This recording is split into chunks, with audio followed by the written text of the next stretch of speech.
하나님의 완벽한 타이밍, 4000년을 기다린 약속의 성취. 여러분 안녕하세요. 오늘은 갈라디아서 4장 4절에서 5절의 말씀을 중심으로 하나님께서 정하신 완벽한 때에 예수 그리스도를 보내주신 구원의 역사에 대해 함께 살펴보겠습니다. 때가 참에 하나님이 그 아들을 보내사 율법 아래 있는 자들을 속량하시고 우리로 아들의 명분을 얻게 하려 하심이라. 이 말씀은 단순해 보이지만 그 안에는 하나님의 놀라운 섭리와 완벽한 계획이 담겨 있습니다. 구주의 강림은 에덴에서 이미 예언되었습니다. 아담과 하와가 범죄한 후 하나님께서는 여자의 후손이 뱀의 머리를 상하게 할 것이라는 최초의 복음을 선포하셨습니다. 아담과 하와는 이 약속을 처음으로 들었고 이 약속이 속히 성취되기를 간절히 고대했습니다. 그들은 처자들 가인이 태어났을 때 혹시 그가 약속의 구주일까 하는 마음으로 기쁨과 기대 속에서 그를 맞이했습니다. 하지만 이 약속의 성취는 지체되었습니다. 세대가 지나고 또 지나갔습니다. 이 약속을 처음 받은 사람들은 그 성취를 보지 못하고 세상을 떠났습니다. 에녹의 시대부터 다시 이 약속은 족장들과 선지자들을 통해 반복되었습니다. 아브라함에게, 이삭에게, 야곱에게, 그리고 모세와 다윗을 통해서도 메시아의 오심에 대한 약속이 계속해서 전해졌습니다. 이 약속들은 그분의 강림에 대한 소망이 소멸되지 않게 했지만 여전히 그는 오시지 않았습니다. 다니엘 선지자는 그의 예언을 통해 메시아 강림의 시기를 계시했지만 모든 사람이 그 예언을 올바르게 해석한 것은 아니었습니다. 여러 세기가 흘러갔습니다. 선지자들의 음성은 그쳤습니다.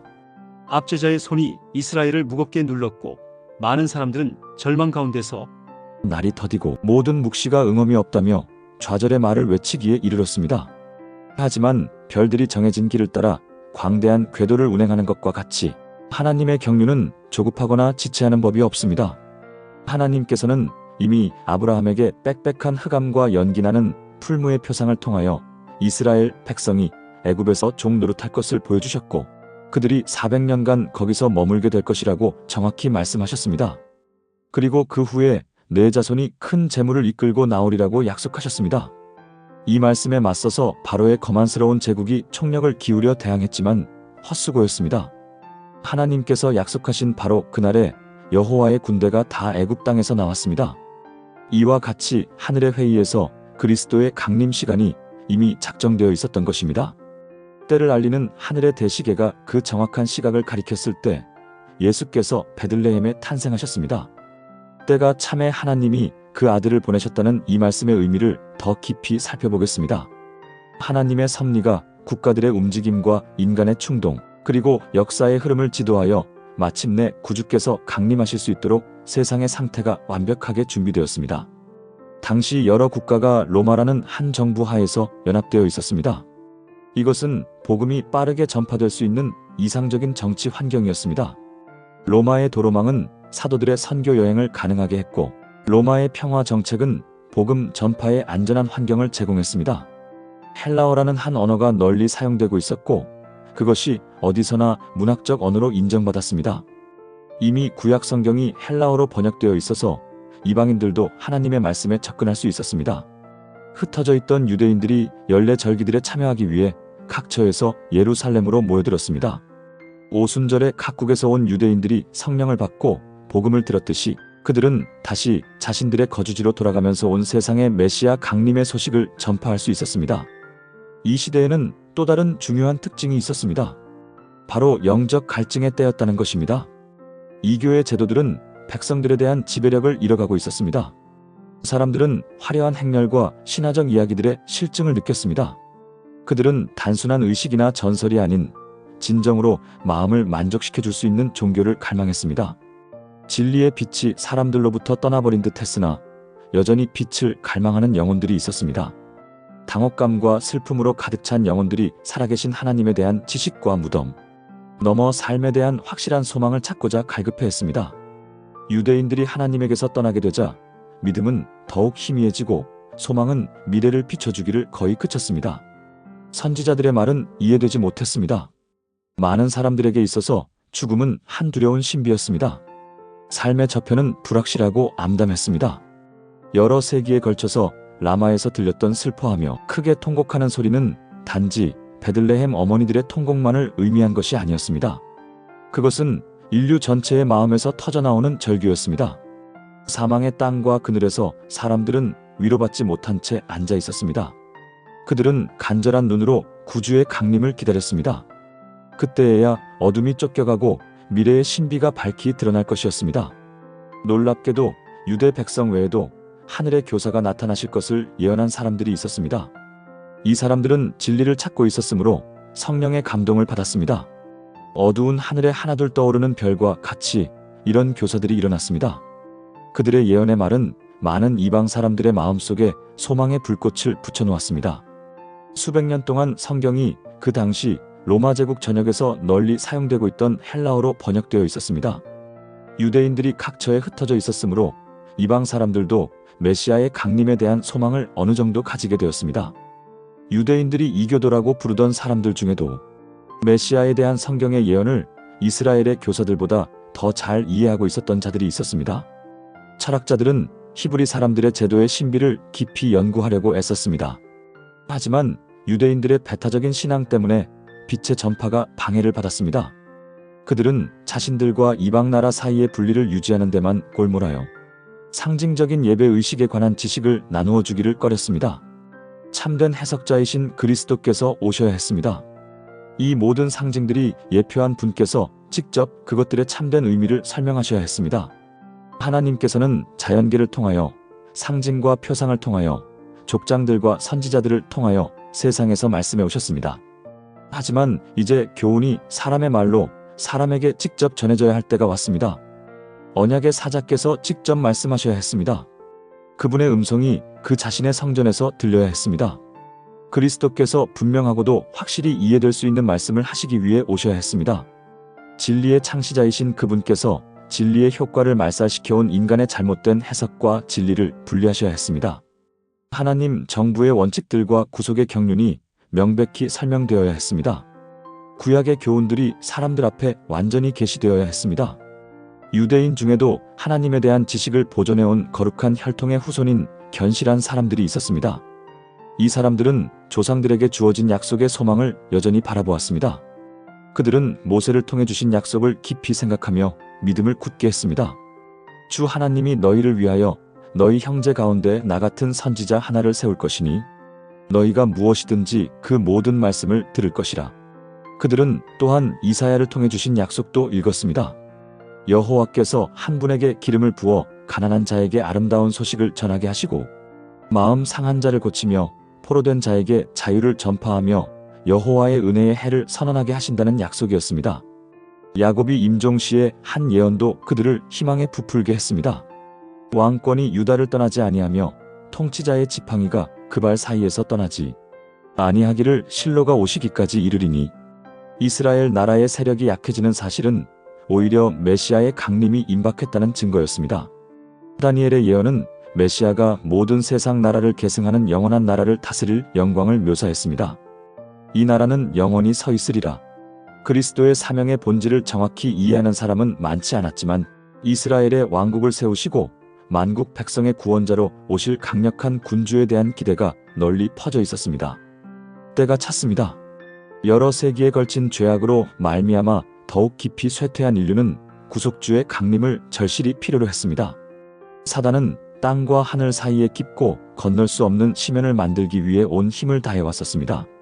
그는 거짓을 사용하여 사람들로 죄를 짓는데 더욱 대담하게 만들었습니다.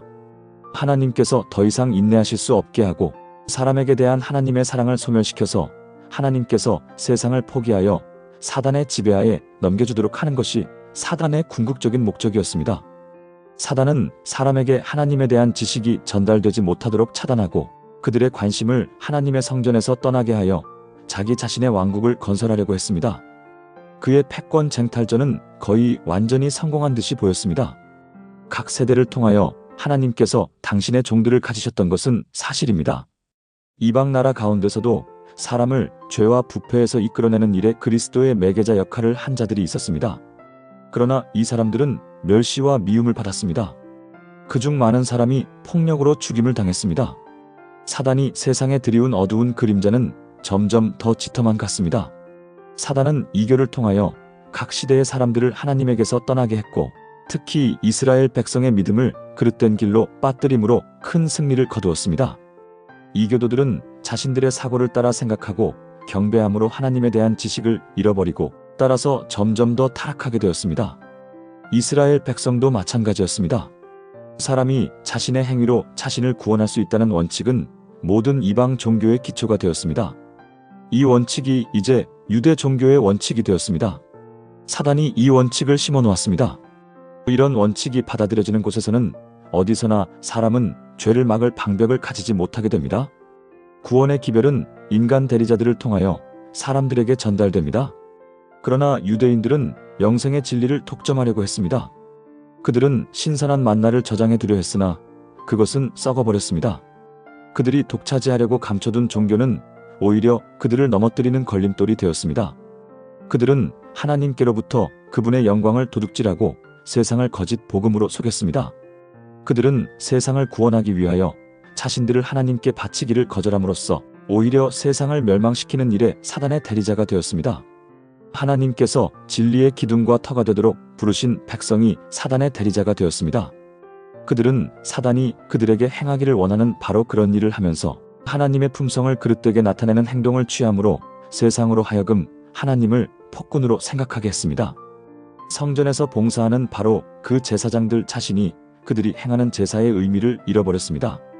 그들은 상징을 넘어서 그 상징의 실체를 보는 일을 멈췄습니다. 그들은 제물을 드리는 일을 연극하는 배우처럼 행했습니다. 하나님께서 친히 정하신 의식들이 오히려 마음을 어둡게 하고 완고하게 하는 수단이 되었습니다. 하나님께서는 이런 사람들을 통해서는 인류를 위하여 더 이상 아무것도 하실 수 없으셨습니다. 이 모든 제도는 완전히 새롭게 바뀌어야 했습니다. 죄의 기만은 최고조에 달했습니다. 사람의 심령을 타락시키는 모든 요인이 활동하고 있었습니다. 하나님의 아들 예수께서 세상을 바라보실 때에 고난과 불행을 목격하셨습니다. 그분은 사람이 사단의 잔인무도함의 희생자가 되는 것을 안타깝게 보셨습니다. 그분은 타락되고 살상당하고 잃어버림을 당하는 자들을 동정의 눈으로 바라보셨습니다. 그들은 자신들을 포로로 삼아 수레에 쇠사슬로 묶어놓은 한 통치자를 스스로 선택했습니다. 그들은 미혹되고 기만당하여 영원한 멸망, 곧 다시 살 희망이 없는 죽음, 아침이 다시 오지 않는 밤을 향하여 이동하는 음울한 행렬 속에 끼어 있었습니다. 사단의 대리자들이 인간과 결탁했습니다. 하나님이 거하실 성전으로 지음받은 사람의 몸이 악마의 거처가 되었습니다. 사람의 감각, 신경, 감정 및 기관들이 필요한 정욕의 방종을 행하는 일에 초자연적 대리자들에 의해 조종당했습니다. 악마의 인장이 사람들의 얼굴에 찍혀 있었습니다. 사람의 얼굴은 그들을 사로잡은 악의 군단들의 표정을 반영했습니다. 무한히 정결하신 세상의 구주께서 보신 광경이 바로 이러했습니다. 그 광경이 얼마나 충격적이었겠습니까? 죄는 하나의 과학이 되었고 부도덕이 종교의 한 부분으로 신성시되었습니다. 하나님께 대한 반역심이 사람의 마음속 깊이 뿌리를 박았고 하늘에 대한 사람의 적개심은 매우 강렬했습니다. 인간은 하나님을 떠나서는 향상할 수 없다는 사실이 우주 앞에 명백히 증명되었습니다. 세상을 창조하신 그분이 생명과 능력의 세 요소를 나누어 주셔야만 했습니다. 타락하지 않은 세계들이 큰 관심을 가지고 지켜보고 있었습니다. 여호와께서 일어나셔서 지구의 주민들을 완전히 멸하지는 않으실까 주목해 보았습니다. 하나님께서 만일 그렇게 하신다면 사단은 하늘 존재들의 충성을 자기에게로 이끌려는 그의 계획을 실행에 옮길 참이었습니다. 사단은 하나님의 정부 원칙상 용서는 불가능하다고 선언했었습니다. 만일 하나님께서 세상을 멸망시키셨더라면 사단은 자기의 비난이 진실임이 증명되었다고 주장했을 것입니다. 그는 항상 하나님을 비난하고 자기의 반역을 하늘 세계에 퍼뜨리려고 했습니다. 그러나 하나님께서는 세상을 멸망시키는 대신에 세상을 구원하시려고 그분의 아들을 보내셨습니다. 비록 이방 나라 각 지방에서 타락과 하나님께 대한 멸시를 볼 수 있었을지라도 이것을 회복할 한 길이 준비되었습니다. 사단이 승리할 듯이 보이는 바로 그 위기의 순간에 하나님의 아들께서 하늘의 은혜의 사명을 가지고 오셨습니다. 각 시대를 통하여 매 순간마다 하나님의 사랑이 타락한 인류에게 베풀어져 왔었습니다. 사람들의 완악함에도 불구하고 은혜의 표징들이 끊임없이 나타났었습니다. 때가 찼을 때에 구원의 경륜이 성취될 때까지 결코 방해받거나 철회되지 않을 치료하는 은혜의 홍수를 세상에 부어주심으로 말미암아 하나님께서 영광을 받으셨습니다. 사단은 사람이 가졌던 하나님의 형상을 저하시키는 일에 성공한 것을 심히 기뻐하고 있었습니다. 그때에 예수님께서 창조주의 형상을 사람에게 회복시키시려고 오셨습니다. 죄로 말미암아 파괴된 품성을 다시 새롭게 형성하실 수 있는 분은 오직 그리스도밖에 없었습니다. 그분은 사람의 의지를 지배해온 악마들을 쫓아내시려고 오셨습니다. 그분은 우리를 진토에서 건져내어 손상된 품성을 당신의 거룩하신 품성을 따라 재형성하시고 그 품성을 당신의 영광으로 아름답게 만드시기 위하여 오셨습니다. 여러분, 오늘 우리가 살펴본 이 놀라운 이야기는 단순한 역사가 아닙니다. 이것은 하나님의 완벽한 사랑과 지혜가 어떻게 역사하시는지를 보여주는 살아있는 증거입니다. 4000년이라는 긴 시간 동안 하나님께서는 인류 구원을 위한 완벽한 무대를 준비하고 계셨습니다. 정치적으로, 문화적으로, 종교적으로, 그리고 영적으로 모든 조건이 갖춰졌을 때 정확한 그 순간에 예수 그리스도께서 이 땅에 오셨습니다. 이것이 바로 때가 참회의 의미입니다. 하나님의 시간표는 결코 늦지도 이르지도 않습니다. 완벽한 때에 완벽한 구원을 베푸시는 것이 우리 하나님의 방식입니다. 이 귀한 말씀들이 우리에게 주는 교훈은 첫째, 하나님의 약속은 반드시 성취됩니다. 비록 우리 눈에는 지체되는 것처럼 보일지라도 하나님께서는 가장 적절한 때에 가장 완벽한 방법으로 그 약속을 이루어 가십니다. 둘째, 하나님은 역사의 주관자이십니다. 로마 제국도 헬라 문화도 유대인의 흩어짐도 모두 하나님의 구원 계획을 위한 도구로 사용되었습니다. 셋째, 인간의 절망적 상황이 하나님의 은혜가 더욱 빛나는 배경이 됩니다. 죄악이 극에 달했을 때 하나님의 사랑도 최고조로 나타났습니다. 넷째, 예수 그리스도만이 인류의 유일한 소망입니다. 종교도 철학도 인간의 노력도 우리를 구원할 수 없습니다. 오직 그리스도만이 우리의 구원자이십니다. 오늘날에도 하나님은 여전히 역사하고 계십니다. 우리 각자의 삶에도 하나님만의 완벽한 타이밍이 있습니다. 당신이 지금 어떤 어려움을 겪고 있든지 어떤 기다림의 시간을 보내고 있든지 기억하시기 바랍니다.